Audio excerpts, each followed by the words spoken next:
Okay, without wasting further time, we know that people will keep joining from now from 12:30. We'll have more people join us. So I would like to introduce our facilitators or our guests for today. So we don't waste their time. They are busy people. So because they are here already, I think we just have to start while others join as we tag along. So we have, like I mentioned earlier, that we have three different areas we'll be handling: the entrepreneurship part, academics, and then career. Because it has been observed that once you graduate from school, or when you're in school, or maybe in your penultimate year, so the only thing in your mind is what next to do. Some persons choose to go into entrepreneurship. Some persons are already doing business while in school, while the other persons, they want to pursue their career, they want to build a career path for themselves and get to the top ladder. While some others, they just want to continue with their school. They want to do their masters, they want to do their PhD, up onto PhD level, of course. So depending on which one you're having issues with, or maybe you're considering, we have three different people from these three sectors that will handle and help you get clarity on any of them. So whilst they introduce themselves, when they introduce themselves, we'll get to the point where you have to ask them any question. So I might advise you write down your question so you don't forget. So we have Glory Okpiaifo, Okpiaifo. You have to forgive me if I'm not pronouncing it well.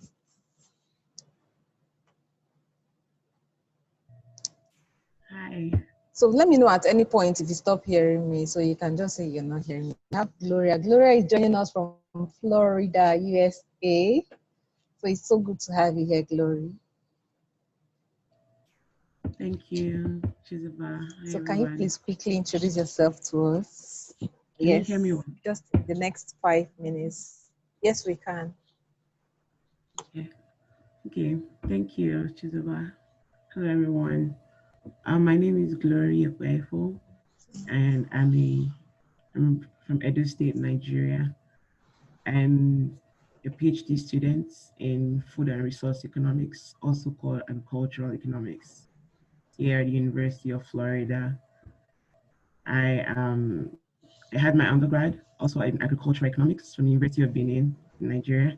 And then I had my master's in agricultural economics also at the University of Arkansas, US, here in the US. So I came to the US in 2017 for my master's. I finished it and moved on to my PhD here at the University of Florida. Um, yeah, that's a quick introduction to me. Okay, that makes sense. We'll come back to you, Glory. So we have another person here, Priere. Priere is joining us from UK. Priere is a career person. He started off his career here in Nigeria, but he currently resides in the UK. So Priere, may we have you introduce yourself, please? Thank you. Hello, can you let me know if you can hear me? Yes, we can. Okay, hi everyone. My name is Priere Emiebor, just like Chizoba said. Thanks, Chizoba.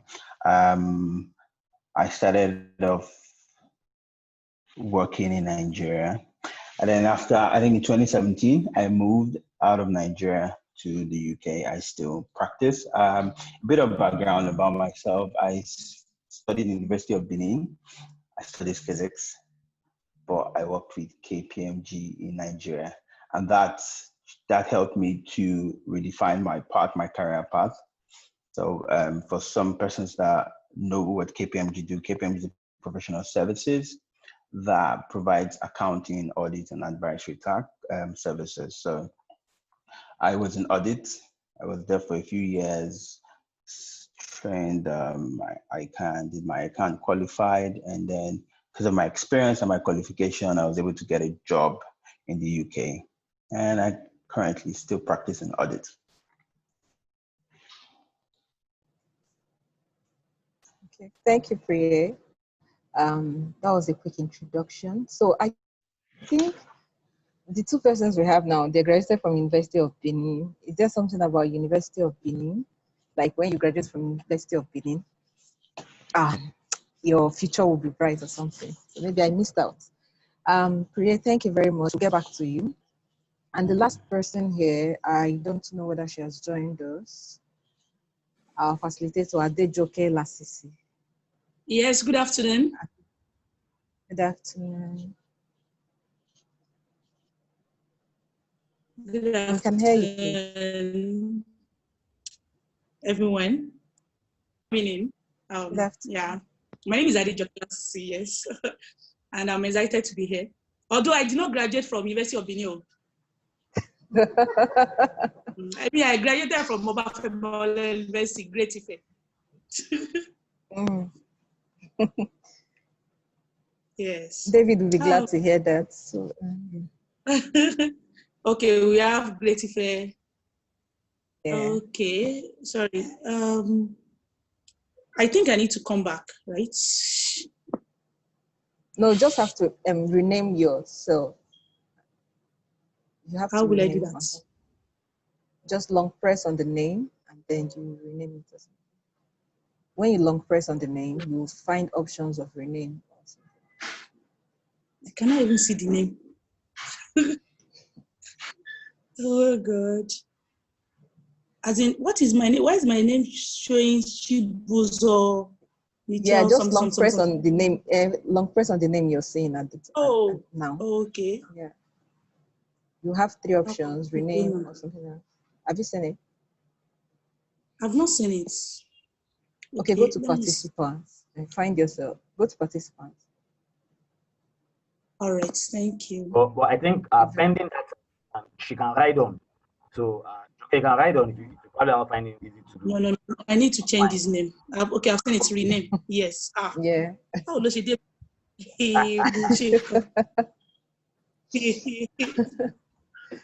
Okay. Yeah, I'm doing that right away.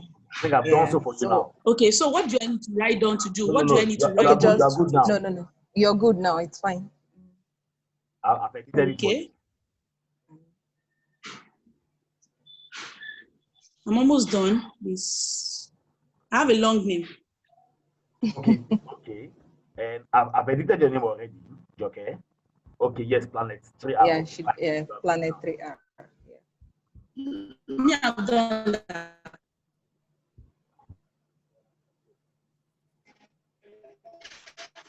Yeah. So, see my normal name now. Now I'm seeing my... Hello? Yes, we can hear you. Okay, so I'm here. Okay, so just a quick introduction about yourself. Yeah, yes. Okay, my name is Adejoke Lasisi. I'm an Ibadan girl. I graduated from Okpiaifo University.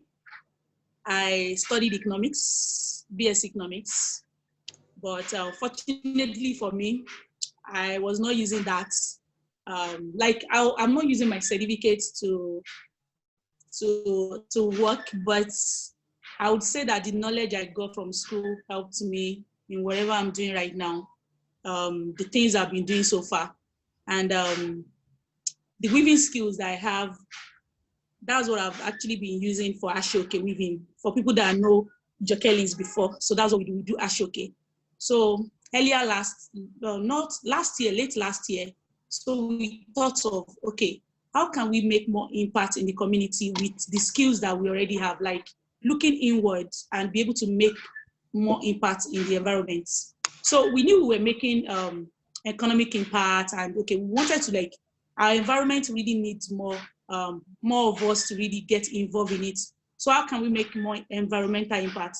So we started using our weaving skills to weave all those wastes, as in the resources people think that they are waste. So we started weaving all these pure water sachets, jeans, and other stuff like that.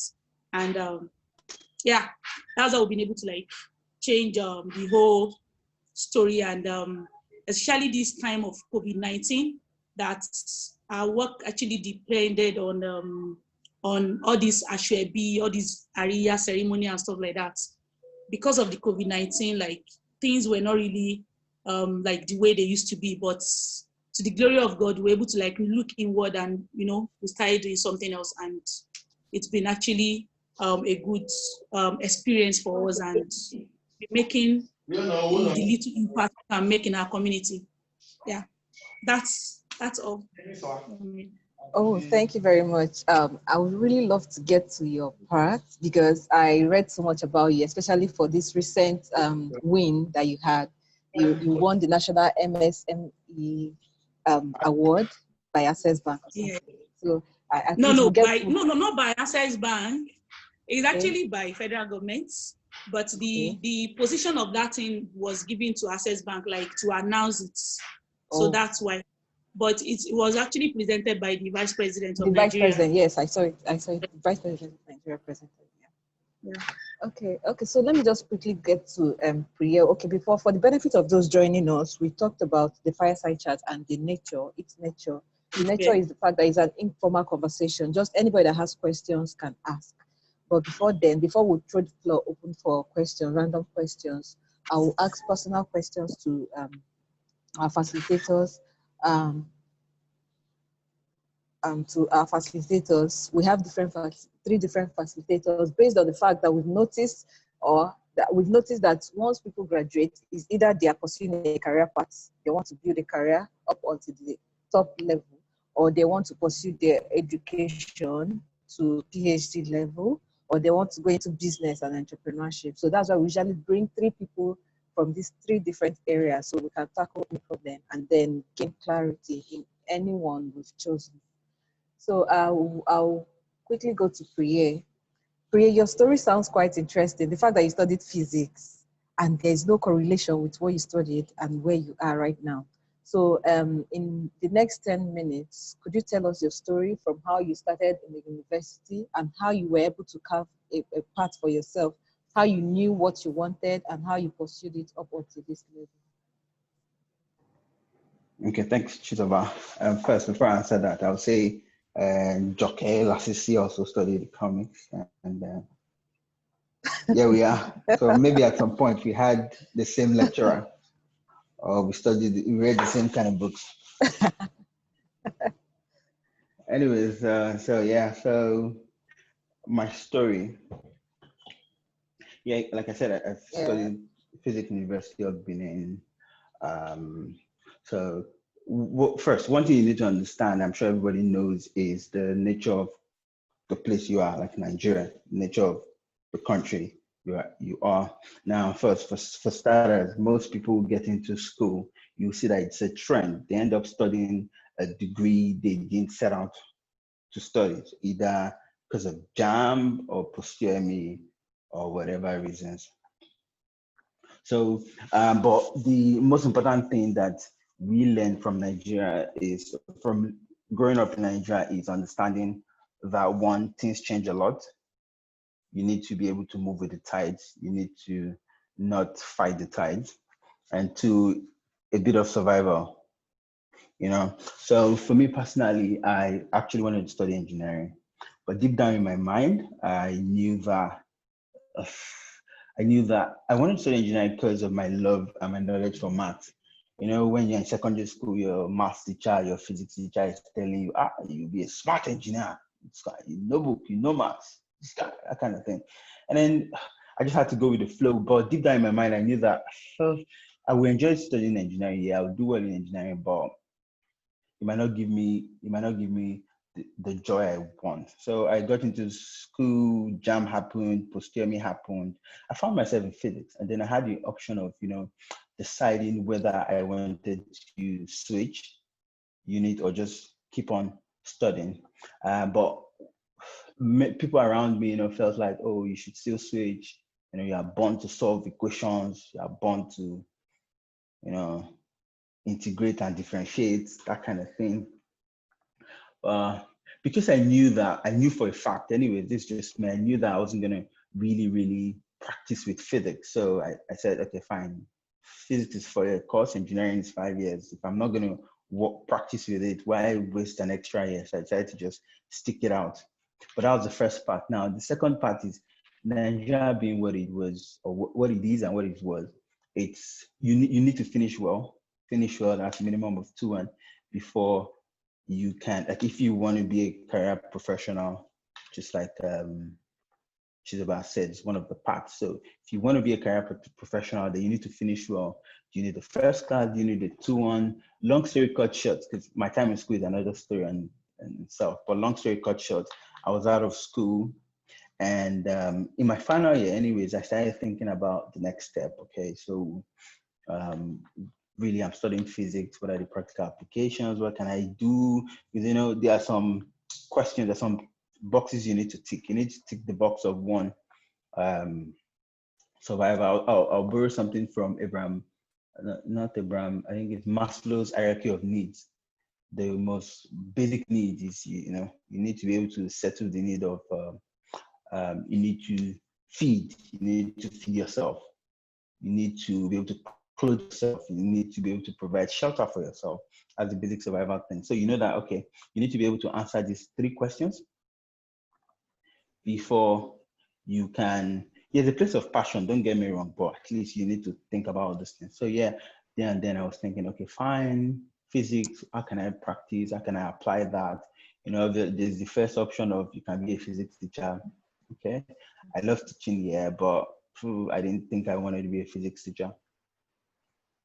Anyways, thankfully there was NYSC that gave me additional 1 year to still think about the next step. And I think NYSC for me was very pivotal in my career decision.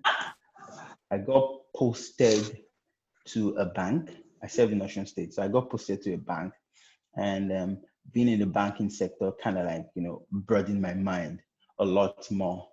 Prior to that time, I'd done some volunteering, I'd done some internship, but it was all in the lines of physics, engineering, and stuff. But being in the bank kind of opened up my mind and, you know, help me to see that, you know, there are lots more areas and more sectors that I could practice, I could apply my skill. Now, at that time, I was also getting interest, people reaching out to me, family members, friends, and say, oh, come work with me and stuff. But one thing I wanted was, I didn't want a job, I wanted a career. I had an opportunity in Abuja then, but I realized I was going to make so much money, but it was all a job and not necessarily a career. By job, you know, I mean, you do the regular 9 to 5, 4, 5 years afterwards, you're asking yourself, how much value have you added to yourself? And I didn't want that, so that didn't interest me. During NYSC, I wrote KPMG exam. At the time I applied, at the time I got the notification, I didn't know what they did, to be honest, but it was exam. Somebody told me maths and English. I was like, oh, finally, I get to do maths. So I jumped, went, applied. After the first exam, you know, so we had people from the firm come around to talk to us, you know, kind of like fire us up. And I was like, okay, these guys, they look immune from Nigerian economic problem at the time. They sounded like professionals. They sound like they know what they are saying, even though I didn't understand half of what they were saying. But you know, that caught my interest, and I was like, okay, fine. I think this looks like somewhere I can forge a career in. And then thankfully I passed that exam.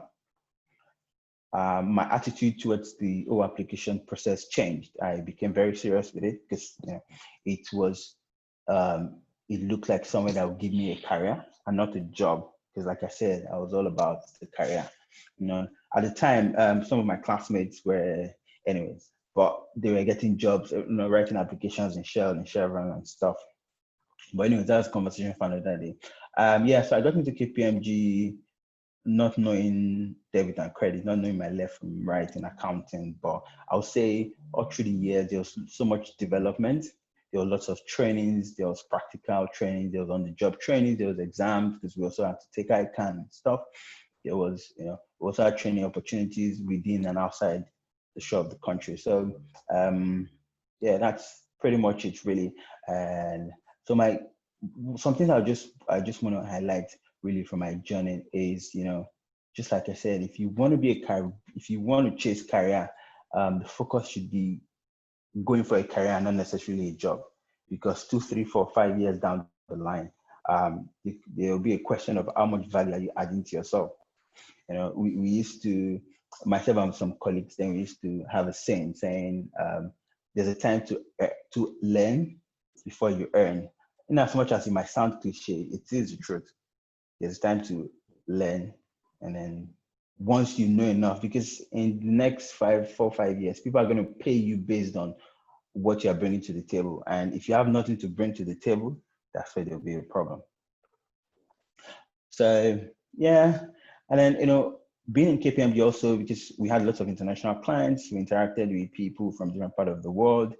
Then a lot of things where the world is a global village, information was growing and spreading, and then there was not the opportunity to practice outside the country. I jumped on it, and like they say, the rest is history. But yeah, I try to keep it short and simple. But that's like a whistle stop tour of how my career has been so far. Interesting. Sounds interesting. Thank you very much for sharing your story. I think it kind of resonates with some of us here. Um, how you were able to make that switch from what you studied to what you wanted. So the question I got, I'll be back with the questions I have for you. So, but I'll really need every other person to share their stories first. Then I'll get back to you on the questions we have.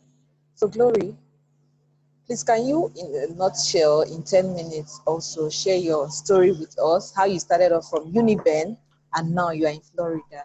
Everybody's dream is to travel out. Like, even if you're doing business, everybody's dream is to travel out. So can you just tell us how you moved from Uniben and how you got scholarship or funding, or how you were able to sponsor yourself to where you are right now? Okay, sure.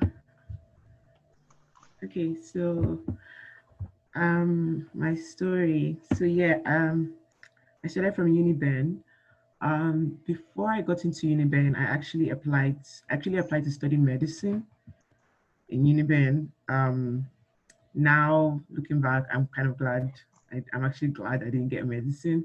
Growing up, it was just always what everybody expected. I'm going to study medicine, going to become a medical doctor, and so I applied for medicine my first year after secondary school, and I didn't get into Uniben. I applied the second time, and I didn't get into medicine, but I was given agricultural economics. So actually, they just gave all of us who applied for medicine, just put all of us in the agricultural economics program then. And for me, I wasn't downcast or anything, because I realized I didn't even have the passion for medicine. But I never heard of agricultural economics as a course. So I had to go study about it, read about it to see what it's about. And I resumed and started. And in my first year, I quickly realized that I really liked the program. The more I read about it, the more I liked it. And I also realized that, like, even in secondary school, agriculture and economics, like the two separate subjects, were two subjects I had really did well in, like I really enjoyed. And so a lot of my classmates transferred out to go back to medicine or whatever course they wanted. I stayed. I continued to read about it, and I liked it more and more. And I think it was in my 300 or 400 level that I decided, like, I wanted to come to the US for my graduate program, like after my undergrad, because in the personal readings I used to do, I used to read about the cultural problems of Nigeria and the world, and I wanted to go to a country that seemed to be getting it right in the agricultural sector to be able to study theirs. And so I started reading these books about the US agricultural sector, and so I made up my mind that I'm going to start working on how to leave Nigeria to go to the US for my master's and PhD programs. And I started getting all the information I wanted right from my final year. And in my NYSC, so my NYSC, I was posted to a village, Achi village in Enugu State. That was like my first time in a village setting. And it was a village, like no lights and no water and all that. And that was the year I wanted to use to prepare to travel out. So it was very challenging, having to study for my exams and all that while buying fuel for generator and all that. But basically, I used my service year to prepare my application for my school. So so I applied to only one school because it's expensive to apply for graduate school here. But fortunately for me, I got in with full funding. So that was the University of Arkansas. So I was basically given my full tuition was paid, and I was going to be paid a stipend every month while I'll be working for the school as a graduate research and teaching assistant. And so after my NYC, I got a job in Lagos where I worked for 3 months, and then it was time to go. It was time to come resume for my program. So I left Nigeria in August 2017, and I came to the United States for my master's program in agricultural economics. So I was there for 2 years. I was at the University of Arkansas for 2 years, and all that throughout that time, like my everything financial was taken care of by the school. And then I graduated in July or May 2019. And I applied for my PhD program in 2018 because I know I wanted to continue to my PhD to the PhD level. So I applied here and other schools, and I got in, and I resumed here at the University of Florida in August 2019. So I'm about a year old here right now. And oh yeah, my PhD program is also fully funded by the school. Yeah, so I'm working here as a graduate research assistant and teaching assistant while they pay my tuition and pay me a monthly stipend. Am I forgetting anything? Well, that's kind of a summary of my story so far.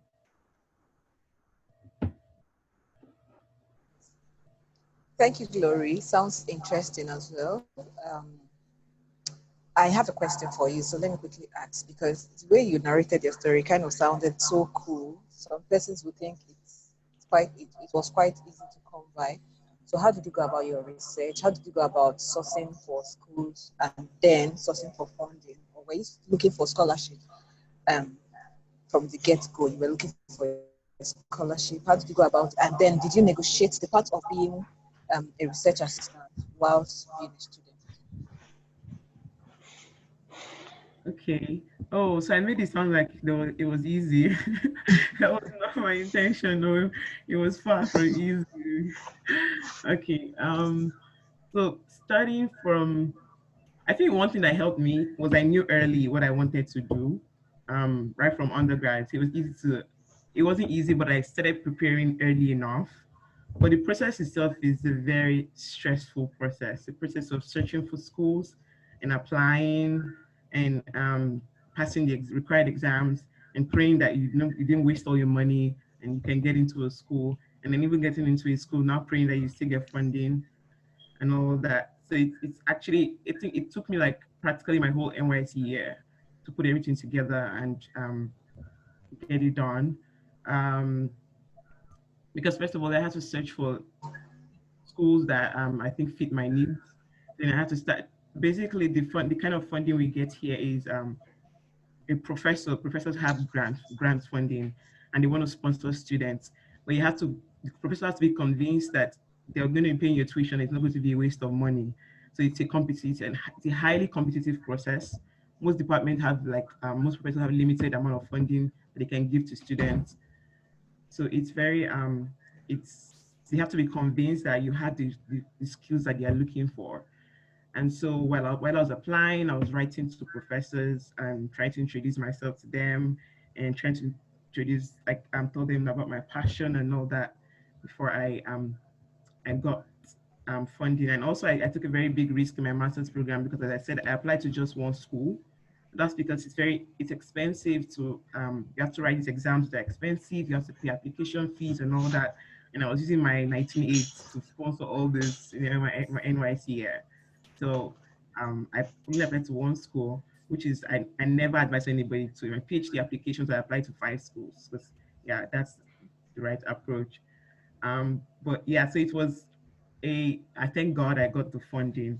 But yeah, it's a very competitive process. And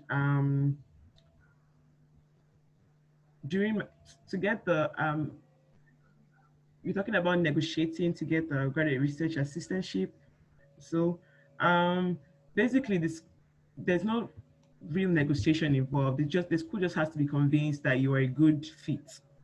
And once they are, it's like for my PhD program, I applied to different schools. And so especially for PhD, if you're going for PhD, the schools are trying to woo you once they know once you know you're good and they know you're good. So like when I was applying to Florida, when I got my offers, like I was like, oh please, I want to come and see your school first. I want to be sure that this is I want to come there. So they sponsored me to come here, visit the school and see if I like it or not. And then you can start, if you can even start negotiating like, oh, I think my offer is too small. Can you add some money on top and all that? But that was all because like I did my homework very well in my applications and all that. And I think from applying from Nigeria for my master's, one thing that also helped me was my recommendation letters that I got from my professors in Nigeria. So before, I told you like I knew what I wanted to do early. So before I left this Uniben, I told some professors that I'm going to come back in a year for you to give me recommendation letters to go for my master's program. And so the professors I picked wrote really outstanding recommendation letters for me. Same thing in my for my PhD applications. So those were some of the things that I would say really boosted my chances, I think. And also the part of having a good result from undergrad really helps too.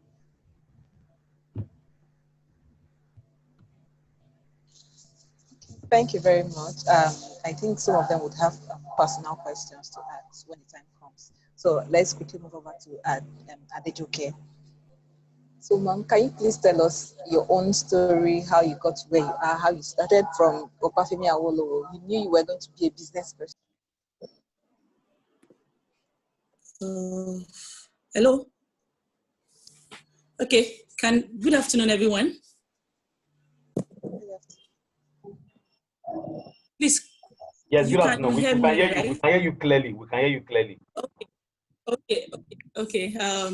So my whole story, I was actually a medical student. Okay, let me just come like this. So after my secondary school, like all these mindsets, like majority of us just want to be a medical student, an engineer, you want to study law, pharmacy, and stuff like that. So like I didn't even like know what I really want, but I just know, okay. Hello. That since I was a science student, okay, I was not really doing bad. So I told myself, okay, it's medicine, I want to become a doctor, or probably what society just like wants us to be. So, and I was very, very good in mathematics. So even majority of my teachers thought I was going to study probably an engineering course, but I was like, no, I don't want an engineering course. I just want to be a medical student. So when I got to the university, I realized that there's so much more to do than just reading and reading and reading. There were so many activities to get involved in, and like something that will really make you happy and make more impact in your immediate environment. So when I got to school, I joined Red Cross. I was involved in manual activities, going for mountaineering, going for survival exercise. These things, they really give me so much joy. And I'm so fulfilled after doing them. Like, I feel so fulfilled, like, okay, this is it. Like, I feel so happy whenever I do those things. So in my 100 level days, I started playing basketball for my school. Then later I started playing for state. So those things, like, I was like, wow, this school is even more interesting than just sitting down, reading one anatomy, one biochemistry. And so I was like, okay, I was still doing medicine because then I didn't want to drop out of medicine because of my parents, because they were already calling my parents Mama Doctor, Papa Doctor. So I was like, okay, this parent now that they've started calling Mama Doctor, yeah, doctor now, I cannot just leave this just go away from them, as like just leave medicine. So I was still there, because not because I wanted to be there, but because of what people were going to say. And honestly, if I know that no matter what you do, even if I see them there, people do not really care about what you do. Like, they just want to see you get successful. Like, if you like, stay in there like you are not happy with it, and no matter what you do, people will still talk. So, but me, I didn't realize that before that. people will always talk. Whether you leave, whether you stay there and you are not doing well or this, people will start talk. So I just got courage one day, like in my 300 level. I just went to tell my dad that I will no longer be studying medicine, that I wanted to change course into another place. I felt, I saw it in my dad's eye that he was not happy, like he was not happy about my decision. But I told him that if I do not stop medicine, that I might need to stop school, that I just want to like do something that I just want to enjoy school. That was what I told him, that I really need to enjoy school. So he now said, okay, that whatever I want, that since I was the one that chose medicine initially, that I should change to whatever I want. So I went that, so I just changed, and I told my mom too. My mom wasn't really happy about it. Then I told her that she should not worry.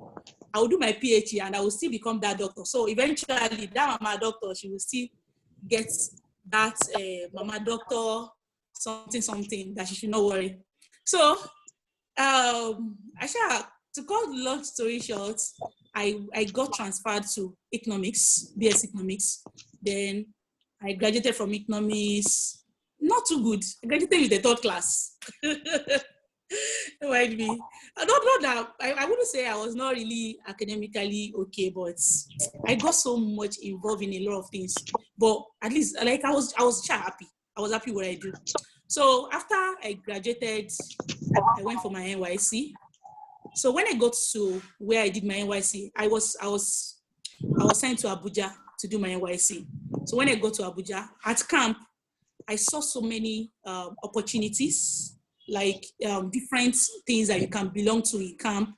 Then I was like, I've heard about MDGs, that we did MDGs in a course in my final year, Millennial Development Goals. Now it's now Sustainable Development Goals. So that, Millennial Development Goals, I'm going to join that group in camp. So when I joined the group, they told us to be helping to, like the things that we're going to use to up in camp. You know, these are the things I really like to like volunteer for and everything. So when I got there, so they now said, okay, they were going to like choose the president or the executive and stuff like that. And that's why I always encourage people that don't just look down on yourself like you cannot do. We have so much in us that we can really do. So when I got to inside the council, I had this opportunity to just, I now said, okay, I was going to contest. So they said that for president, it's only male that will contest for the president. Then for female will contest for the vice president. And I was like, okay, where did they write it? They said they didn't write it anyway. That's the way they always do it. I was like, no, I'm not contesting for vice president. Though. Me, I'm contesting for president. Since they do not, it's not as if that is a rule, it's not a law. And we are both core members in this place. Why can I not? Shebi, I am a woman being too. So me, I was really female. I contested for president. So other ladies, they were forming all these, no, it's vice president that they shall have to be the second. I told them, me, I'm going for president. So I was the only female in the president. So, and could you believe that it was only one guy that said that he was going to contest. I was the only female, like 2 of us contested for the post of president. So imagine if I had not even like gone to like contest with him, he would have been the only one unopposed. Like, and that's why majority of us just feel like, they cannot like what you say, cannot like what you do, cannot, and you don't know, maybe you are the one they are looking for. You don't know that if you just need to speak up, you just need to get up and get out there and, let them know your story, let them see you. So me, I contested. So they now said, okay, because now that we need to do manifesto, that we need to really pitch what we do. I was like, okay, I'll say what I want to do. I told myself that it is not about gender, it's about the agenda that I have for this clinic, that I will make sure that I give it all it takes. But unfortunately, I did not win. I did not win that. So I told myself that, okay, it's okay that at least I tried. But do you not know what they did? They now say, since I did not win, the other ladies that contested for vice president, that they should just go and stay there. Since I was the one that contested with the president, that I should just be the vice president automatically. So that was when I became the vice president. So we started working together, and it was a very good one. So, like, I always make sure that I push myself to do some things to help me in speaking up. So in that small gathering, I started speaking up gradually. I started training myself because I read some books and they said that it's not just by reading book, it's not just by getting knowledge, but application of knowledge is actually power. So it's not just about, we always say that, okay, knowledge is power, but applying it is what really, really matters, because you need to put it into use. So I was like, okay, I will be speaking in small gatherings so that I'll be able to face a larger crowd, because I told myself, I said, I'm going to face a larger crowd one day. So we shall left camp and everything like that. So, but before we left camp, some people came from Smedan. They came to talk to us about business. So when they came to talk to us about business, and believe me, I don't take anything for granted, because I know that, okay, no matter what, you will definitely gain one or two things from wherever anybody say, because we are even learning from our children. So why not from all these people that have experience? So immediately those people came and they talked to us. And I was like, okay, this is what I need. I want to go into business. And at that time, I was already playing basketball for Abuja too. So I play basketball for different states. So I was like, okay, I'm playing basketball for Abuja. Okay, I want to go into business, because I look at the options. They say, okay, I should play basketball for pro. So I was like, okay, basketball for pro, this is business. So I look at myself, I said, if I go into basketball now and I don't get to that professional stage, that place I really want to, probably WNBA, and I don't make it to probably Nigeria team, that means that it might not really be okay for me. Because in as much as we are trying to look at the positive aspect of life, we need to look at all the risk and all the negative aspects. So we make sure that, okay, these are the things we can do to mitigate it, so that, okay, if it happens, this is what you are going to do. If it doesn't happen, this is what but I just look at this, age is not really on my side.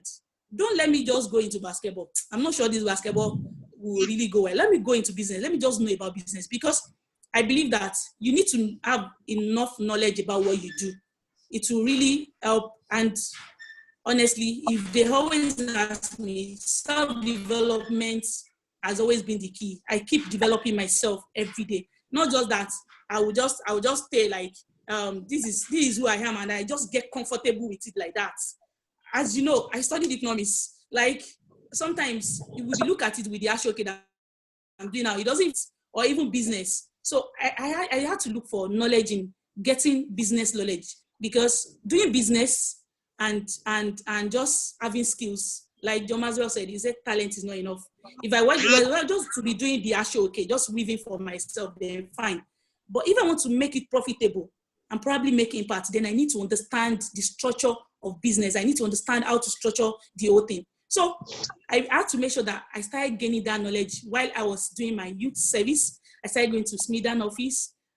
So I became friends and with them, and the uniform, that NYC uniform, God, well, it's like magic. Like, I could just use it to enter almost anywhere. So I got so much opportunity that I was able to build myself during that time.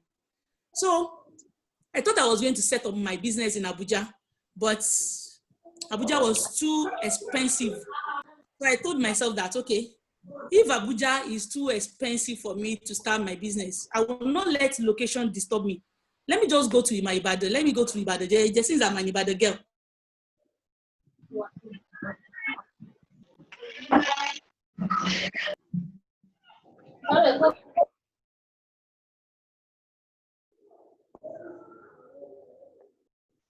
So I came back to Ibadan.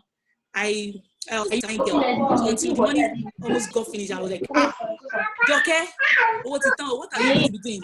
So I got a youth loan since I had the living skill already. So I got a youth loan that I was using to weave Adejoke.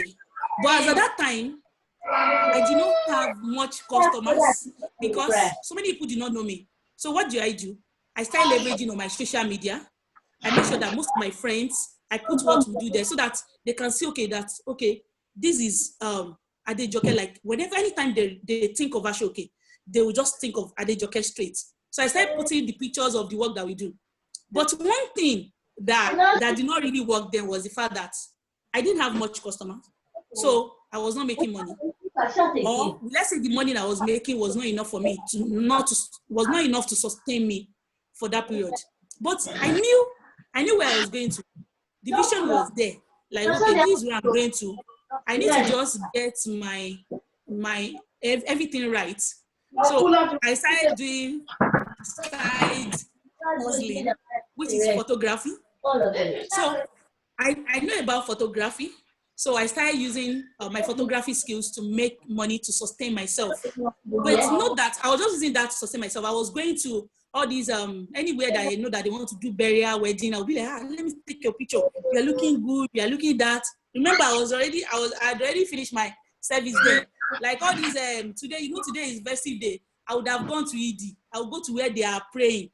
I would have taken my camera. You look great. Let me take your photo on the mat like this. Let me do this, just to like sustain myself during that period, so that before I started getting customers. So I started doing that, but I did not put that online. I did not put photography this thing online because I do not want to convince my friends or my customers, because they might not be wondering that which one is she good doing herself. And majority of us, like we are into so many things. We can have some as probably side hustling, but not the main thing. So everything that I just make sure that I advertise or put on my page or put on my wall is actually okay. So that's the thing that you just keep, like, I make sure that I find a voice for myself in that sector, in that space. Like, let me just, so that anytime they just think of Ashoke, they will know, okay, Joke weaves Ashoke. She trains people on how to weave Ashoke. So that, and I just started doing that. So eventually, I started getting some information online that, okay, how can I improve myself in the business aspect of it?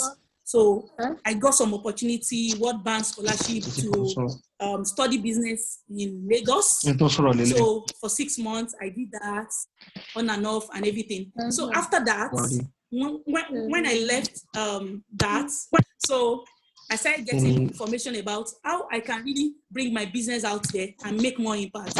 So I saw some opportunities online that they can even give grants. So, and I applied for some grants. Like now we've been able to like win like 9 different grants for my business now, up till date that we started business. So like it's been so interesting, and like last 2 weeks, we won an award by the Federal Government MSME of the year 2020, and I feel one of the reasons why we won it because I started applying for it since 2018. I didn't win. I applied for it 2019. I didn't win. So I tried again this time. So, and I won the overall award. I didn't even like, I was so happy about it. And again, like, I didn't let because I graduated with a top class, stopped my dream of continuing my study and learning. So I've been accepted for a program for my postgraduate program as well. If not for the corona now, would have almost been done with it, but God knows the best. That's my story. That's my little story. Yeah. Thank you. Thank you so much. Your story, you don't have to call it lit. It's not lit at all. So it's quite inspiring. We're very inspired by your story. And then we feel your energy. So we can relate to your story very well based on the energy you're exuding already. So thank you very much for sharing your story with us. Thank you for listening. Some of them have questions to ask. But before then, let me quickly ask Priere. So anybody that has career inclined questions, this is the best time to type your questions for Priere to answer. So, but Priere, from my own part, I would like you to throw more light on the difference between career and job. So, based on you started off saying how the nature of Nigeria, how everything, how job looks like in Nigeria. Like when you graduate, the first thing you're looking for is how to survive. So, okay, let me say I've gotten a job as a graduate. How then do I define, or maybe I got a job that doesn't even suit me, but because I would need to satisfy my immediate needs. So that's why I got the job. So can you differentiate between job and career? And then if you are going to find yourself doing a job, in quotes, doing a job, how do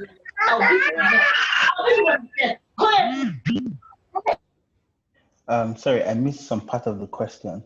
Or if I get you right, the question is difference between job and career, right? Yes. And then if you're doing a job, how do you make a career out of it? Okay, thanks. First, difference between job and career. I'll try to use very simple terms, like very layman terms. So a career basically will be something that develops you. Something that develops in the sense of the fact of being a professional, Now, we are focused so much on job, but a job just helps you with survival. A job helps you, sometimes can be so routine. It just takes care of your everyday need. It gives you enough money to survive. Sometimes there are persons who even get high-paying jobs. The job pays a lot of money, but in the next 5-10 years, there's a high chance that you become redundant because your your skill set is not necessarily transferable to another company.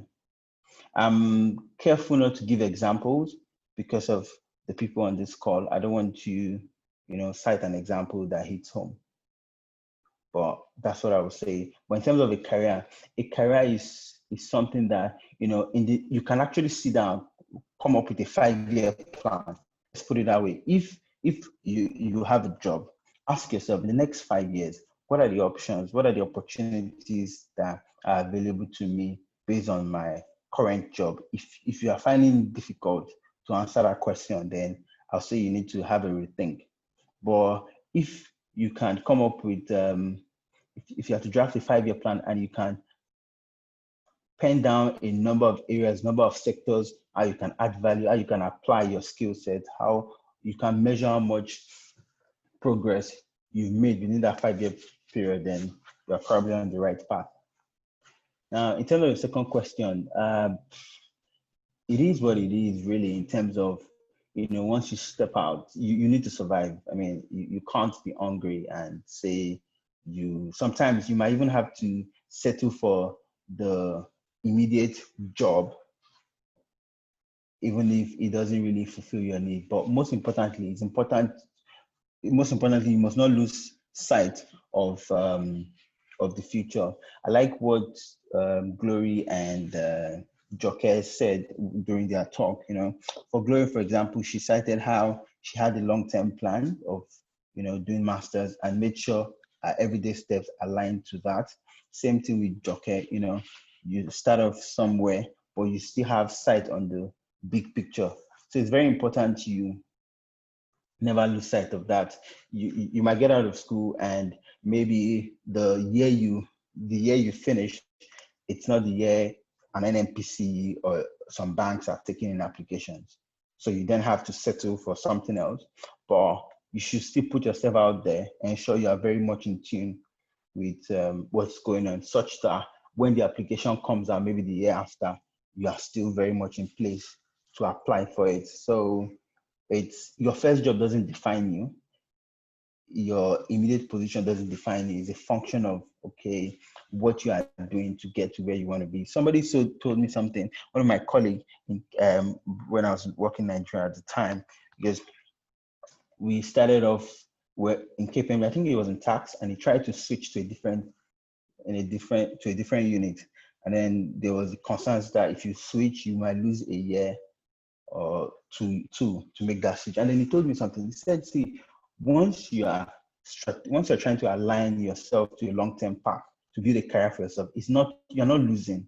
It's because career is for life. If a 1 year or 2 years setback, as it were, will ensure you're well aligned to your career, then go for it. So your immediate position, your immediate situation doesn't in any way define where you're going to be in the future. Really, I think Joke has kind of said so much about that journey. Gloria has tried to make it brief, and I think I've really tried to make it mine so very, very, very brief. But the thing is, behind all those stories, there's lots of setback, there are lots of failures, there are lots of discouragement. But you need to just have something that keeps you going. This is what I want. I need to keep at it. And then if I don't get it this time around, if you don't get the application, I mean, for some persons who know ICANN, I know you've heard stories of people who failed ICANN multiple times, that kind of thing. So if you don't get it the first row, keep at it. Second time, keep at it the third, and you just might get it. Because in the future, it won't matter. You look back and just laugh. So I hope I've addressed those two questions. Oh, yes, you did. Thank you very much. If there's any word I got from everything you said, it's development. So you have to continually develop yourself in whatever career you've chosen for yourself. You have to continually develop yourself. So I would expect any other person that has questions career related to ask now before our facilitator goes. But Priere, I would want you. Yeah. These are okay. We are addressing immediate graduates. We are addressing people Yep. who just Yep. graduated, who just finished NYC. Some of them do not even have a clue of what they want to do. So especially some of us that did some courses that are quite funny. So we don't even have a clue of what we want to do, not to talk of trying to develop ourselves thereafter. So how do you, is there anything you can, is there any pointer towards, I don't want to say passion, is it that you follow your passion, or is there anything you can tell someone who just graduated or and has no clue of which career path to choose? Okay, first, yeah, just like I said, you can't, I mean, if your first job doesn't define you, let's start with that. Now, many Nigerian graduates are often at that forkroad where you're trying to decide whether to, pursue masters, pursue a career, or set up business. And then you're still trying to ask yourself, who am I? Like, who am I? Am I a business person? Am I a 9-to-5 guy? Am I, like, who am I? Now, one thing I'll say is be truthful to yourself. Forget what everyone might say. Don't ignore them, but be truthful to yourself. Always be truthful to yourself. Like the fact that Joke is very successful in business and won awards doesn't mean that I have to go set up my business. Ask yourself, like, the fact that Glory is in Florida doesn't mean I have to pursue my master's program so that I can go abroad and stuff. So be truthful to yourself. Look inwards and say, what are my strengths? It's good to also have a chat with I can't cover so much in a general chat because I try to make the counsel very personal. But look inward, be truthful to yourself. Where will I function the most? Am I a 9-to-5 kind of person? Am I an entrepreneur? Am I an academic? Am I into academics? And the thing is, after being truthful to yourself, the second point is the fact that whichever bucket you fall doesn't make you less than anybody. The fact that you're an office person doesn't make you less than an entrepreneur. The fact that an entrepreneur doesn't make you less than somebody who's into academics. So that's the second point I'm going to say. Then the third point, now, the way the world is right now, information is at your fingertips. There's lots of information.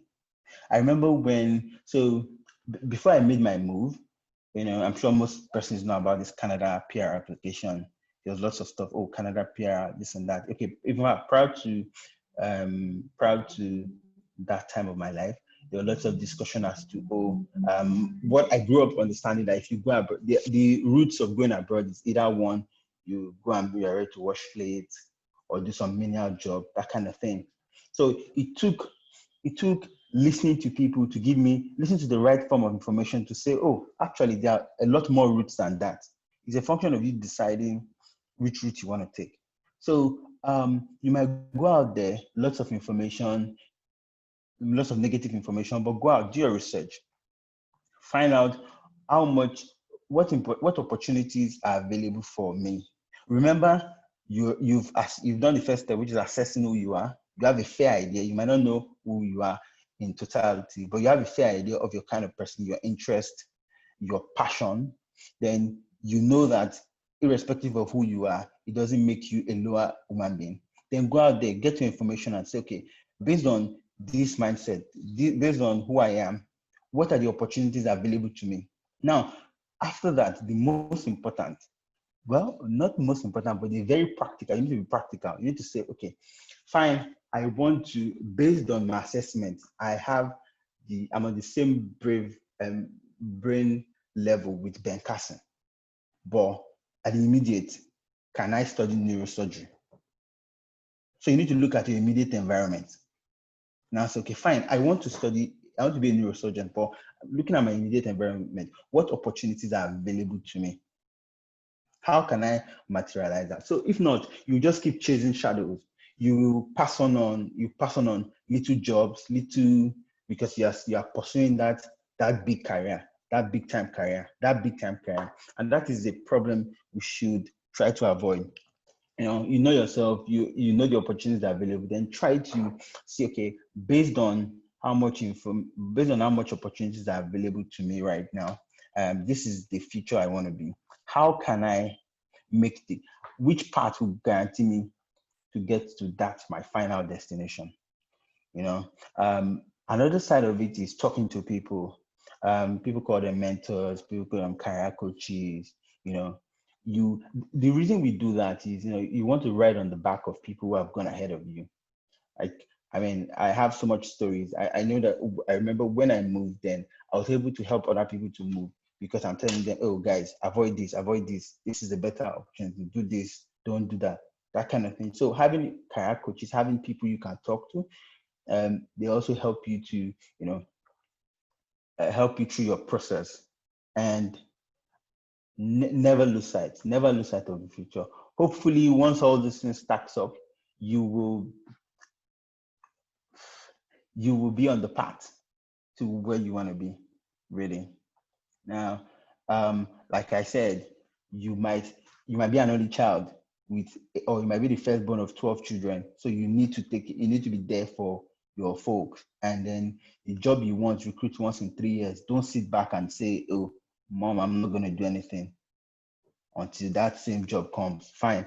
But if you then have to do other things, do some menial jobs, don't lose sight of it. Find ways to still position yourself. Find ways to ensure that you're back on track. You get that. Even when you get the job, sometimes, you can get some kind of job that is so financially rewarding. Like what my guys used to say, he said the money mad. Like the money might just be mad, but you still need to look back. I remember when I was, jobs, if someone like KPMG, you get poached by clients. Now because you're exposed to, you interact with them, you probably interact with HR, you see payroll, you have an idea of how much money they pay, that kind of thing. And sometimes, they try to poach you. So you then need to ask yourself, if you decide, some of my colleagues went for those guys, and I have no problem with them because that's what they wanted. For me, I didn't want that. And, for some time, they earned more than me. I said for some time for a specific reason, but for some time, they earned more than me. But I still had to stay on path because I had an idea of what I wanted in the long run. So try not to be distracted, and hopefully you'll be all right. Thank you. You kind of did justice to the question. So I think this is the last question we'll have to ask you before we move to the other person. So you have to answer the questions all together. Okay, so someone asked if does age has anything to do with career switching? And then secondly, another person asked, let me just summarize this question. What would be your advice for someone that just finished NYC, doesn't have a job yet, and he studied political sciences and wants to make a switch to tech, software development? So what would be your advice? I wouldn't know whether the person is firstborn, he needs to find food for the family or something, but he just studied political science, he doesn't have a job or a career yet, but he wants to make a switch to software development. So that would be the last question. All right. Does age have anything to do with career switch? That's the question, right? The simple and short answer is no. It's never too late. Okay, the best time to do something is a week ago. The second best time is now. It's never too late. Age might restrict or limit the options and the opportunities you might have, but it doesn't have anything to do. It doesn't stop you from making that career switch. So it's a lot more than that, but that is the simple answer to it. Now, in terms of the guy who studied political science and wants to switch into tech, my question to you is, so if you want to do it, what's holding you back?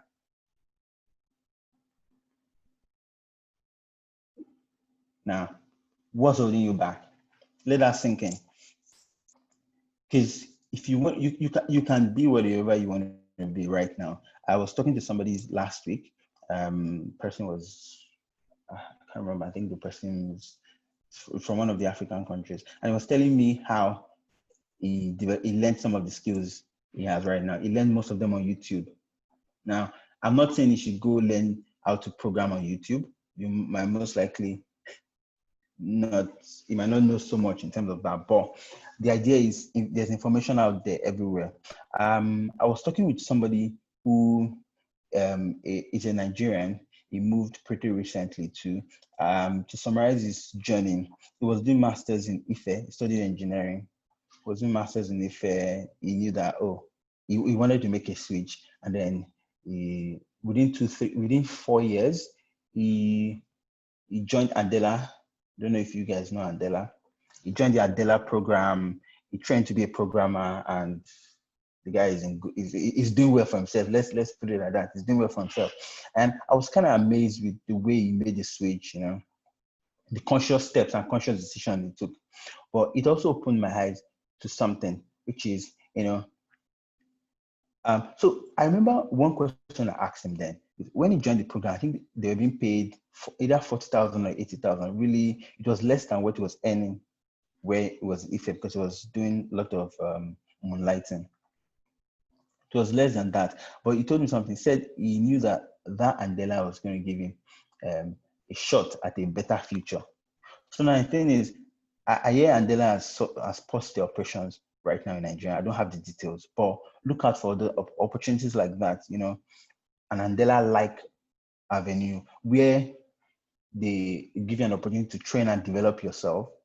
At the interim, I said something when I just started. Don't be so focused about earning right now. You're going to earn. You just need to ask yourself, what skills are you gathering at this time of your life such that you can earn? So you need to learn at that point in time, So look out for opportunity, look out for programs, look out for fellowships, look at if maybe masters, look at sometimes it could be free volunteering, just so you are developing skills. Look out for those kind of skills that are mutually beneficial.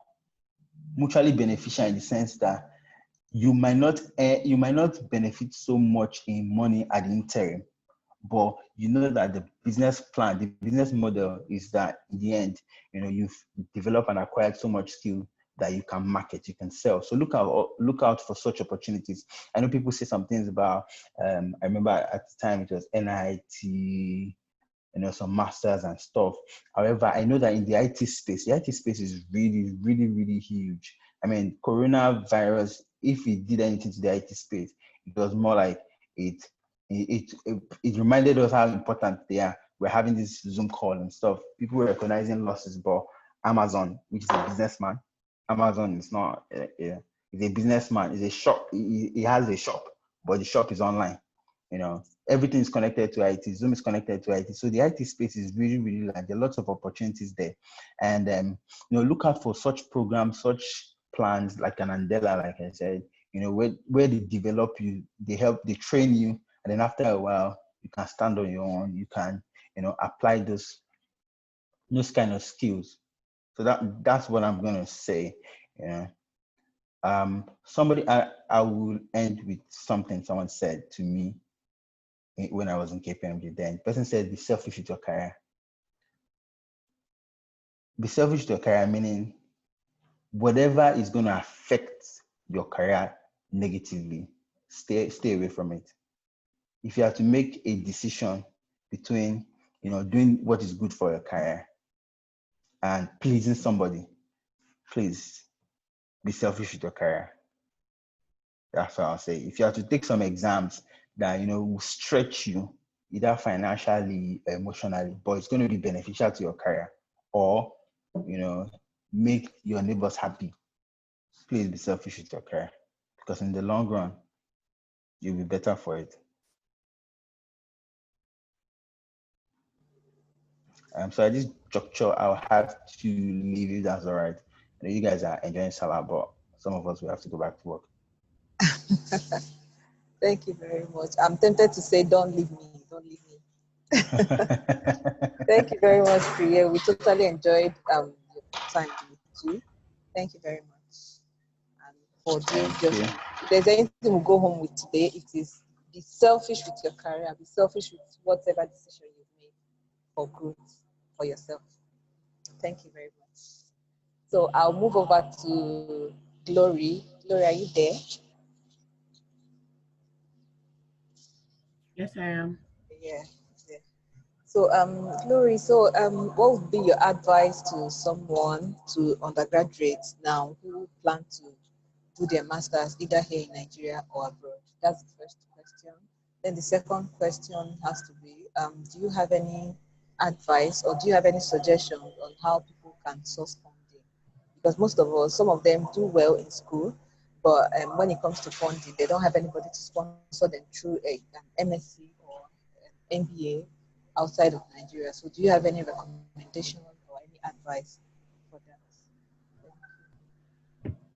Okay, so the first question is advice for people who are like on their undergrads right now, right? And the Yes. second question is how to get funding for the graduate program, right?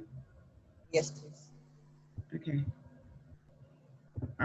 For those for the first question, um, I think my first advice and the major thing I would say would be to and it's kind of related to what Priya already said, which is to know yourself, to know basically what you want to do. I don't see graduate program as a means, just a means to escape Nigeria, or let me put it like that, or as something to do because there's no job. So let me just go into the next master's program I can do, or let me just hop on the next admission I can get out of Nigeria just to escape Nigeria. I think I believe you should know yourself and know if graduate school is for you. I don't think graduate school is for. I think graduate school is important, at least the master's program, the way the world is going. But again, like going to a research master's program and then to a PhD is definitely not for everybody. So I think it's important to know, first of all, to know what you know yourself and what you're more inclined towards. And Priye did a lot of justice talking about that. Um, because as I said, like using my own example, apart from what we were being taught in class while I was in the band, I was reading other books to learn more about my field, to know like exactly what my interest will be. Do I want to do research? Do I want to just get a job in the industry and stay there? And I quickly identified that I wanted to really contribute towards solving world food problems, global food security problems, and I quickly identified that I needed at least a PhD for the kind of impact I wanted to make. So it was from at least 300 level. I already knew that I wanted to move on to a PhD program because that's what I needed. That's what would give me the research skills that I needed to accomplish my goal. So with that said, I'll say like really identify what your goal is, where you want to go, what are your interests, what do you want to do. That would help that will help you to be focused. So because I knew I was going to go up to a PhD level and identified that in my undergrad, it kind of helped me to be focused and it kind of gave me motivation and drive because I already started finding out the information, what I need to get into a PhD program in America while I was in undergrad. I knew, oh, to get into this, your result from now matters, your relationship with your professors in your undergrad matters so that they can give you good recommendation letters and all that. So I started putting little steps here and there even before I started my major application. And so he helped me to give me drive to be focused on my studies. He gave me motivation to do things here and there. My undergraduate project, the thesis to call the final year project um, in university in Nigeria, I took it very serious because I knew it was going to have a large impact on my career going forward since I wanted a research career. So that's just those are just examples of how my end goal that I identified helped me to be focused in my then, which was while I was an undergraduate student. Um, Another advice I would say is to not let present circumstances limit your dreams or your goals. So while I had this goal or this dream that I wanted to go outside for for my graduate studies, I also knew that there's no way I could afford it, even if they told me just $1,000 tuition, and there's no way I couldn't afford it. Um, so I was dependent on funding from the very first day I made up my mind that I was going to go outside Nigeria. I knew that it's either I get funding or I don't go at all. There was no question of self-sponsorship. And so, I mean, that's another drive. That's another thing that gives you, like, it definitely motivates you to be serious, because, you know, like, to get funding, it's to get admission alone is competitive. To get funding is 10 times more competitive. And so, I didn't allow my circumstances to limit me. Even when I was applying, in my final year, there was a lot of financial constraints. Even to get an international passport, which was like the cheapest cost of everything I needed, was still hard for me.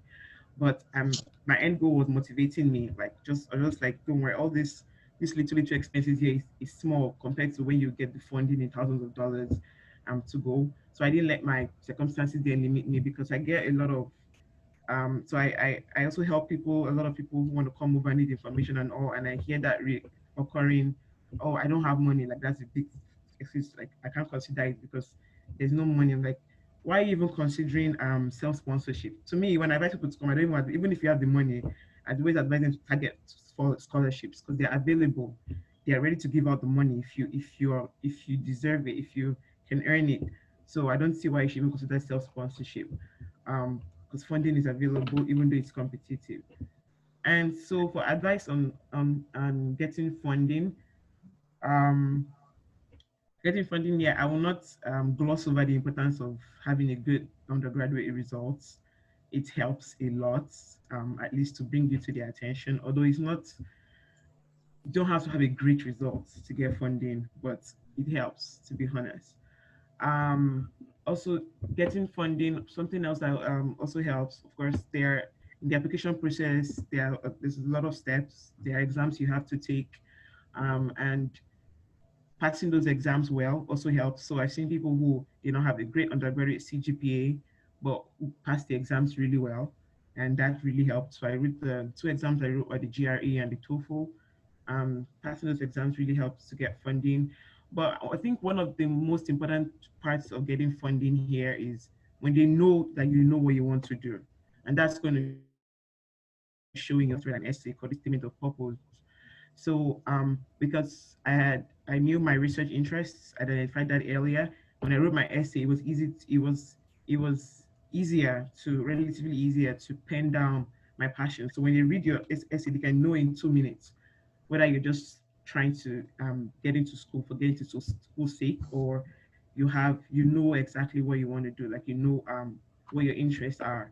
And so a professor that reads that will be like, okay, she knows her interest, or he knows his interest, and they align with mine. I'm willing to sponsor these students.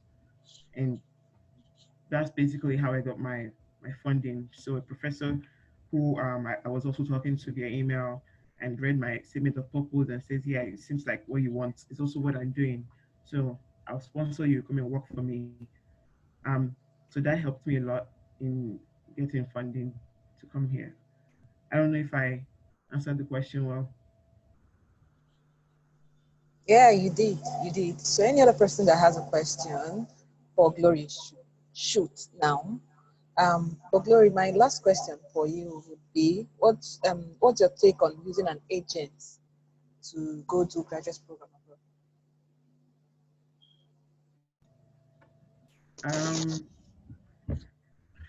To be honest, I advise against it.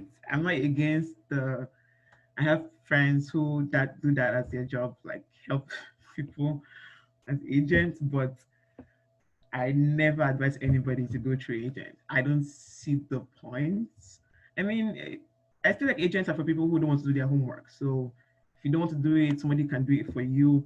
But the thing about using an agent is most graduate schools here can tell, like, that this person didn't do the applications by themselves, because how will an agent be able to write your essay in a way that is passionate, that will show that you're passionate about what you want to do? Because they're only doing it for the money. And I've also heard a lot of stories that touch here about people who come here because of mistakes that agents made on the application form or something in the application process. So I I strongly always advocate for doing your application yourself from start to finish. I did mine myself from start to finish. The only thing that we need is, for example, like knowing someone who is there that can give you advice like about the school, and that's easy to get because you can just go on LinkedIn or anywhere and find people. For me, I use Nairaland. That was what I used when I was coming. There are threads there of Nigerians in the United States who are studying who can give me advice of like on the ground advice, and even help me with textbooks, soft copy textbooks. I didn't have to buy any textbook. So everything, all the information you need is online. So it's kind of no excuse to get an agent except you just don't want to do it yourself. It's to me, it's something you can do online. And I also, another reason I advocate for doing it yourself is because it prepares you for the rigors of graduate school. The application process is nothing, literally, compared to the stress of graduate school itself. So it's kind of like, if you cannot go through the process of applying, you're kind of not really ready to start graduate school, especially in America. Graduate school here is so stressful. I thought I saw stress when I was in Uniben until I got to America, and I was like, my God, this stress is on another level. So like doing the whole stress of applying, it's so when you come here, you know you've already gone through something a little bit stressful at least. But if you do it the easy way, go through an agent who maybe do a half-big job, or maybe a good agent to do a good job, but will charge you a lot of money in addition to what you're already paying. I don't know, then the culture shock even be worse when you get here and they start bombarding you with the work you're supposed to do.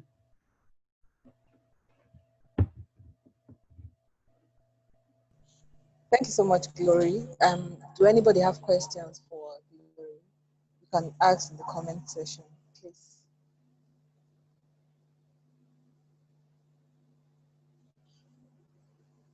Okay. So while we expect their questions, I will move over to Adejoke Lasisi. That's what she calls herself. Adejoke, it's good to have you back. My question to you. Thank you.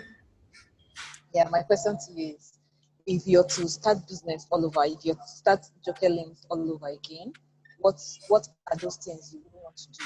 Because now you're a global brand, you have done well for yourself nationally and internationally. So what are those mistakes you would advise younger people like we are right now, so not to do?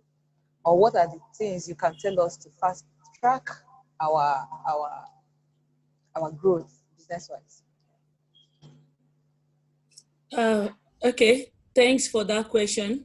Well, one major mistake that I felt that I did there was that I was afraid of making mistakes. You know, I wanted everything to just be perfect. Like I didn't know that this is something I was trying to do new thing and I wanted it to be perfect. Like I don't just want to make mistake. Like I thought making mistake is not.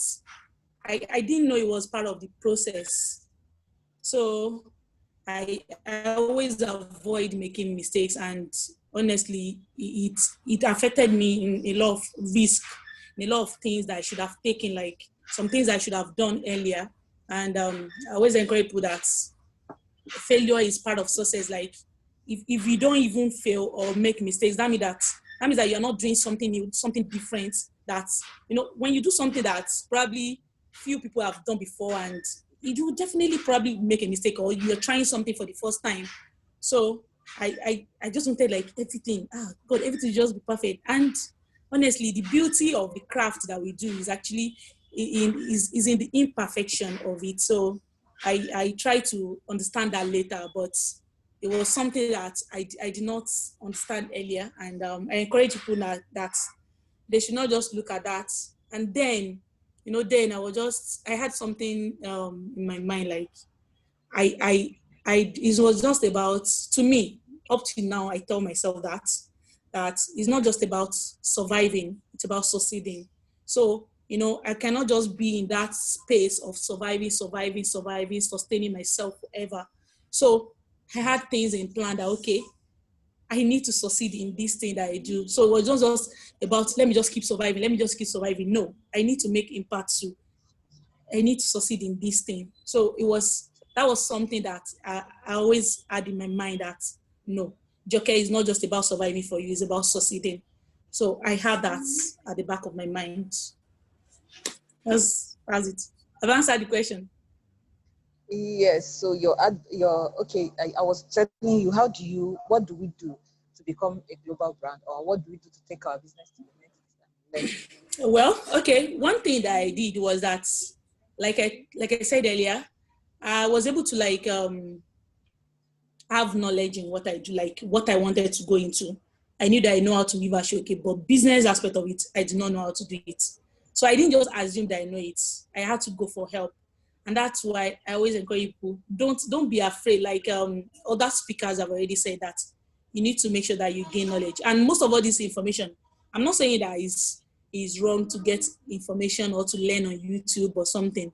But believe me, like the way you learn one-on-one with probably your mentor or your tutor, they will teach you from their own years of experience. So it's not something that you just watch online and you just learn. And majority of us, we don't want to spend money. And you spend money to get money. You need to spend this money. It's not magic. So most of the time I put myself, my money. Sometimes I get some scholarships just to gain that knowledge that is required of me to really go into that. And aside that again, I was able to understand what people really want, because as a small organization, as a startup, like, startup, like they always tell us that startup is not the opposite of a big organization. It's not. Startup is just an entity on its own, startup like that. So anytime that we start a business like that, people have their own needs. So especially the people that we are trying to give those solutions to, they have what they want. So you have to listen to them. Like when I started this, the mistake that I did at Joke is I didn't make it at Planet 3R. So when we started Planet 3R, we did a survey. I did a customer call, 20 customer call. I was able to understand what they want. I called them. So I was able to understand them. Then I was able to understand what they want. Then I put it into writing, everything. I asked them like 6 different questions. So people told me their mind and everything. So we, as a person, as an organization, we have our own vision. So what we did was, okay, our own vision, we still want to achieve the vision. At the same time, wants to make our customers happy. So we have to make sure that we come to a right balance in such a way that our customers will get what they want. We too, as an organization, we achieve our own vision. So it's going to be, it was a win-win situation. So it was not as if that, because majority of us, we don't think like the buyers, we always think like the seller. So you need to think about like, okay, you have to assume that you are the one that is going to buy that thing. Are you going to buy it? Will you put your money in this? So most of all those times, when you're able to ask yourself all those tough questions and you can get an answer to them, then honestly, you've been able to like give yourself the answer and the solution that you want. Then regarding like that, how we've been able to like get global this thing and stuff like that. Well, we always put ourselves out there, because you cannot just sit and expect results. You need to show up and do the work. You need to get up like, no, this is something that you need to do. So last year, we were able to get some World Bank grants for our business.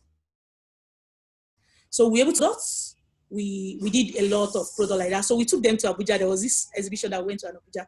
So when we got to Abuja, they love our product. And do you know that the convener of the products of the program was like, Joke, would like you to follow us for an exhibition in for African Women Conference that they want to do in Morocco next month. So they were like, okay, do you have your passports? Yeah. And that's why you need to be ready. You need to be prepared for opportunities, because when those opportunity comes, honestly, sometimes you might not really have the time. And I had my passport. So they just told me that, okay, just pay for your 12,500 naira for your visa fee. And they got that for me. And after that, I followed them for the program, and it was so cool selling your product in dollars. And I was like, it's so good though. I just came back, changed my money, and it was a good one, like the way I sell it here.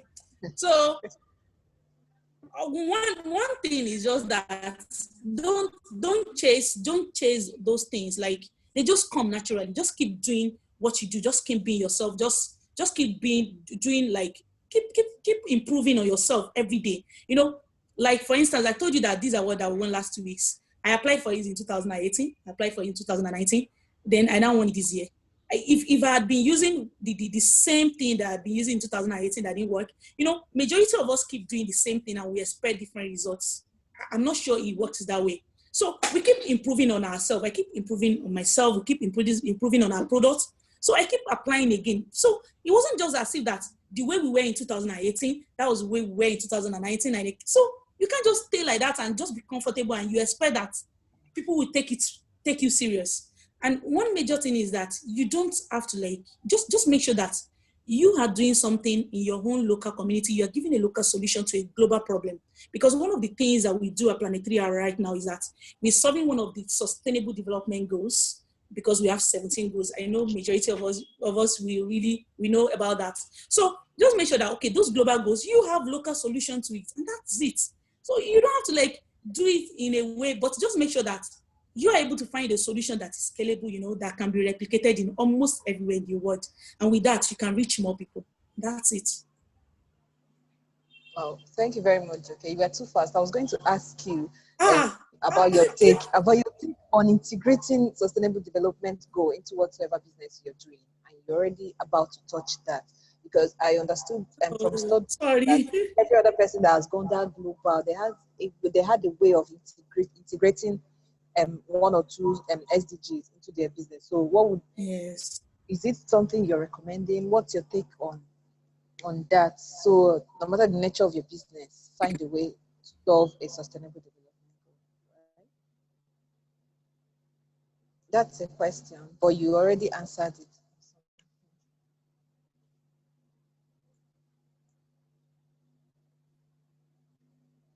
Are you there?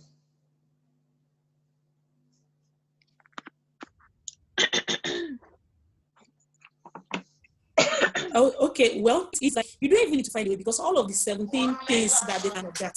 So if you are creating solution to one of the problems, you see it there. It's just there. So I believe that everybody, like, you don't even need to like trying to like make your application suit for that or something. It is there. It is there for everyone. So once you just make sure that all I just encourage that we go through that those goals, those 17 goals, and we're able to understand the targets, the indicators. So by the time we're able to understand those things, we'll know where we actually fall into. So when we are writing our applications, because when I write my application, I make sure that I mention those things, like the solution, like the goals we are trying to work on, or we try at organization. So it makes our application more like they're able to understand that our solution is solving a global problem. By the time you make sure that you write it in your application that, okay, with what you do, you're able to like come up with a solution for a green planet, you know, SDG 13, climate action, you understand those kind of things. So if you're able to understand those goals and you understand your business, you'll be able to like link them together.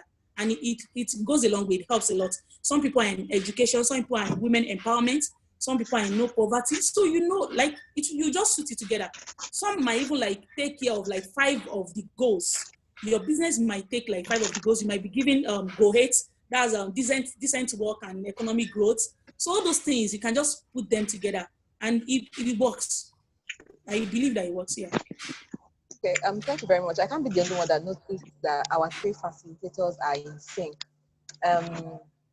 Glory said that one of her motivation usually was her end goal. So she was being futuristic. So she never allowed any immediate or any temporal thing stop her from where she was going. Her eyes were on the end goal. Her end goal was, and Joke now said about it's not about surviving, but about succeeding. So which is almost like the same thing. So succeeding, it's long term. So, and surviving is just trying to cater for your current temporal needs or trying to just make the money, which Priere actually touched when he was trying to differentiate between a job and a career. So the end goal is what matters. So this is the time to build for the permanent solution. This is the time to build for where you're going to. So I think I like the fact that the 3 of them are in sync. And for that fact, I'll have a question that any of you can answer. And this is the question. So what if I am multi-talented?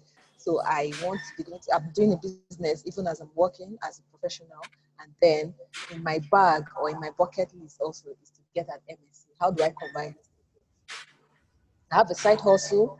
I am currently working, and then I have an MSc in my bucket list. How do I combine the three of them? So I think the three of you can answer differently. So we'll go with Joke first. Okay. You said that you are multi-talented, right? Like I you are don't know, multi whatever. Okay. So you are trying to combine everything together. Honestly, like they said that you can be master of all, but not just at the same time. So I always encourage people that just make sure that you get it right first before you try to like switch to something else. Not everything, especially things that are creative work, like they need you to like, think, and it's not like you are selling. If it's karakata, just buy and sell. Even sometimes in the buying and selling, you put some things in your own, like the way you market or the way you package your own might be different from other people. So that might actually take your time from the things that matters most. So if you are doing something, just make sure that, okay, you get this one right very well before you now switch to something else. Because by the time you are trying to do everything together, it might affect the creativity that you're supposed to put in your work, because you are trying to diversify. Only you, if you're a big organization like probably Dangote, that he had this conglomerate and different production manager in different fields, that will work. And I'm very sure that when he started, he didn't start like that. So it was later that I started expanding. So as a one person, as a startup, I wouldn't advise one to just go into so many things like that. Even when you have your job, because one thing that I always believe, that I tell my workers, is that if you are working anywhere you work, make sure that you leave a footprint, like you make an impact in such a way that when you leave the place, they will remember you. Not just that you just go and just be like, should someone else's work. The truth is that the way you do someone else's work, that's when you start your own, you do it the same way, because you are not used to doing something right. You are not doing it. You are not used to it. You are not used to making something nice or neat or something. You just feel like, Shebi is not my own. Before you know it, you are used to that kind of work. And by the time you start your own too, you keep doing the same thing. And that's just it. So I always encourage people that anywhere you find yourself, just do it in a very good way, that anytime they think about you, or even when there's an opportunity. Do you know that most of my students that graduated from me, or some of the workers that left my place, if I see some opportunity that me have benefited before, some grants like that, I mentor them in that, so that they can have the opportunity, because I know, okay, I can't get it again. All I need to do now is just mentor some people. But if they are not done well, probably when they were with me, when they were learning, because they believe that it's just a job, but they don't know that it's a learning process. Some of them don't know that it's a learning process. You learn during that time. Like there's something that they always tell us in chess, because I'm a chess player. They always tell us that you don't lose, you learn. You don't. You don't say that I lose. Lose for where? You actually learn in every move that you take. Every move that you take, you learn from that. So always make sure that every time you do a work or a job for someone is a learning opportunity for you, and you keep implementing that. And before you know it, by the time you start your own, you'll be better at doing it. That's all. Thank you. Glory, do you have any answer to that? I think this is the last round we have. Do you have any answer to that? Different from what Adejoke has said. No, not really. I just buttress what she has said about identifying the one you really want and focusing on that one. I think it's going to be it will be very difficult to want to do all three. You said a job, a side hustle, a master's at the same time, at exactly the same time. I think that's an extremely difficult task. I agree with her about there might be different, maybe you need to do each at different times than trying to do three of them at the same time and ending up not doing any one well. It's just that she talked about how demanding creativity is. A master's program is also very demanding in this equal proportion. So it's going to be, unless maybe you're a part-time student, I don't know how part-time programs will work, because here we're all full-time. I mean, so it's kind of hard. But I mean, we work while doing our masters at the same time, but I think that combining a job and a master's program here, maybe it's kind of easier because especially since our jobs are related to our master's programs, like our graduate programs. I'm a graduate research assistant, I'm a teaching assistant. The same thing with all my graduate student friends. Either you're teaching, you're doing research, it's related to your program that you're doing. So you're kind of developing on both sides. It's kind of easier to combine both. And also as a graduate student, you're kind of seen as more mature than an undergrad. So you should be able to work full time and still study full time at the same time. So when you're giving funding here, it comes with a job attached. It's hardly ever just getting money for just not doing any job. But most times our jobs are related to our graduate programs, as I said. So it's still very stressful combining both. You have to know how to manage your time very well, but it's still a rewarding experience because the job develops you in your program develops you for the job. So, but having a side also in addition. Hello. I don't, first, sorry, I still stayed online just to listen. And so, can I just comment on this? Is it okay, Chisholm? Yes. All right, yeah. So I heard the question and I heard what Joke and Gloria said. I mean, there's really not much I can add to it. The only thing I just want to say, Joke made a very good point, which is timing. Now, I remember when I started my career, we all started for different reasons. Some persons, they just wanted to be there to work for 3 years so that they can qualify to apply for an MBA. Because for some schools, you need to have 3 years experience. Others, they knew they were born to do business.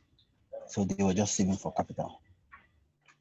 So irrespective of what happened at work, they're just like, I'm saving. Once I have my millions, I'm out of here. So yeah, timing is very key. It's going to be really, really, really difficult, just like everyone has said, to combine everything and run it concurrently. But understand the importance of timing to say, which do I want to do in the long run? So which should I do first? Which should I do? And then because timing now, and I've interacted with people who left a 9 to 5 just after 3 years. Some left after 12 years to set up their own. And it's all about timing. So at what point do you want to branch out? Do you want to branch out when you've saved enough capital, or do you want to branch out after you acquired a certain number of years of experience? So you need to keep that goal in mind, and that will direct your decisions. That's what I'm going to say. Thank you very much, Priere. I think timing is everything, and then in timing you have to be very intentional. Your thoughts, your motive, your objective, and your goals, you have to be very intentional. So thank you very much, our facilitators. Thank you, Adejoke. Thank you, Priere. Thank you, Glory, for making out time. We're almost time is fast gone. So thank you very much for your time. Even in your busy schedule, you made out time to be with us. I think we derived a lot. So I don't know if anybody has any other thing to say. Then we'll call it a day. So, okay, yeah. So please, can we put our faces properly? I want to take a picture of everyone. So yeah, Joke. Okay. Priere, is it possible for you to on your Okay. Yeah, so please, can we all on our videos? We can put on our videos now, everyone of us. Adejoke, you have one last question here, so I don't know if I should keep it preparing for the picture. What's the question, please? So how did you move from forming to teaming? And then do you have anything to say about structuring for someone that is starting? Well, sometimes. Thank you. Okay.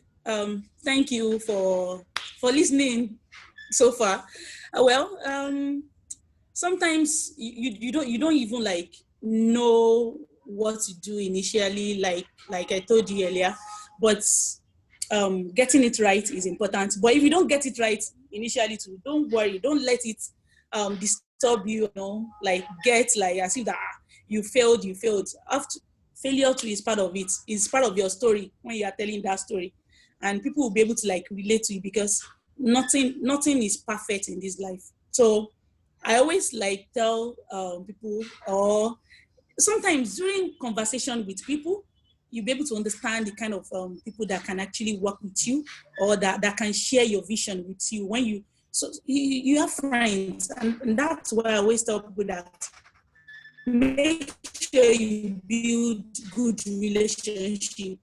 Don't just start building. You should make sure that you are good with people, you know how to relate to them, even when you don't need anything from them, even when they are the one that is, I don't know, maybe because I'm the first child, it actually helped me in knowing how to relating with people, how to like doing some things, because I believe that majority of us know how the kind of responsibility that is on the first child. So like some things I try to put them in place, and having good relationship, and it helps me a lot. When I wanted to start, I was able to get some things for probably almost free, some advice that I need to use. Not that I will now need them. That's when I will now be calling them hello. People that you don't even reach out to and stuff like that. So I would say relationship helps a lot in building the team, because relationship that I built with some friends already, and they were able to help. Some of them, majority of our team, they are not full time, but sometimes they're just there, lawyers, accountants. By the time you want to like do our audit our accounts, they are there. So it's not as if that I hire them, like put them in the team and be trying to look for their money to pay for them. But because of the good relationship, like, Joke, bring something, let me do it for you. Joke, bring something, let me draft the letter, MOU you want to do. You understand all these kind of things? So it helps a lot. Not that we have in-house lawyer, we have in-house accountant, we have this. So all those kind of things, as a startup, they drain your pockets, because you need to look out for how you are going to reduce the cost so that you can make enough profits. We can't compete with all these big organizations. So we need to find a way to just reduce the cost, and relationship helps with that. That's how I'll be able to build our team. Okay. Thank you very much. Yeah, thank you so much. Hello. I think with these following points, we have come to the end of the program. Thank you everyone for joining. I hope you got value for your time. So Elder, over to you. I think somebody had a question on the group chat. Okay, so please, for anyone of us that might probably have questions, we can direct the questions at me. You got my emails, so we need to close down now because we're like way past our time. So if you have any question, you have my email address. You can simply forward the question to me, and I can attend to those questions. We also need to speak. We also speak on that. So once more, thank you very much, everyone. Thank you very much, Chloe. Chloe connected from the US. I believe it's past 6 a.m. I know it's quite early over there in the US now. Yeah, Priere connected with us from the UK. In the UK, it's currently at work. In the UK, they don't give unnecessary holidays the way we have in Nigeria, taking 2 holidays on a weekday. So Priere had to connect from his workplace. So we appreciate you for the sacrifice also. And Adejoke connected with us from Nigeria, specifically in Ibadan. So it tells you that, from Ibadan, Adejoke has gone far. Like, she has gone across the world, she has gone across Africa, preaching the message of sustainable fashion, preaching the message of, utilizing our local material. So it tells you that wherever you are, wherever you find yourself, you can do whatever it is you want to do. Your location does not matter. Where you start from also does not matter. And, just like we heard their experiences, every one of them have had their unique experience pursuing a path in academics, pursuing a path in entrepreneurship, pursuing a path in career. So I think it's key. You need to clearly know what you want, and of course, stick your gun to it. And just to wrap up this final point, please and please and please, young people, success is not achieved automatically. There will be a time where you'll be frustrated, where you'll be rejected, where you'll be disappointed, where you'll be pained. With everybody you see abroad, even those in Nigeria that are shining, it did not happen automatically. They had to toil under the back and under the behind the scene. They had to toil underground. All of the pains, rejections they got, you were not there. All the research, all the effort and the work. So the point is that success does not happen by magic. You have to work for it. It might take time, but the good thing is that you stick your gun, you are consistent and you are persistent, and you clearly know what you want. You will eventually achieve that success you want, because it's very key. You know, with the Yahoo Boys and pandemic, with the fourth pandemic, with people doing a lot of Jahuma and all of the plenty shady things young people do nowadays. It is very important that we emphasize to young people. Success takes time. It takes time. It is not automatic. But those little drops in the ocean is what actually makes that success make sense in future. So it might take 5 years, it might take 10 years, but at the end of the day, you can be successful with your hard work and smart work. So it's very key that we emphasize this. Everybody you've seen thus far, I know their story. I know how they've started off and where they've gotten to. And ironically, they've not even gotten 30% on the journey that of success or progress that they could make. They are just starting out also. There's a lot more they would do. So both nationally and globally.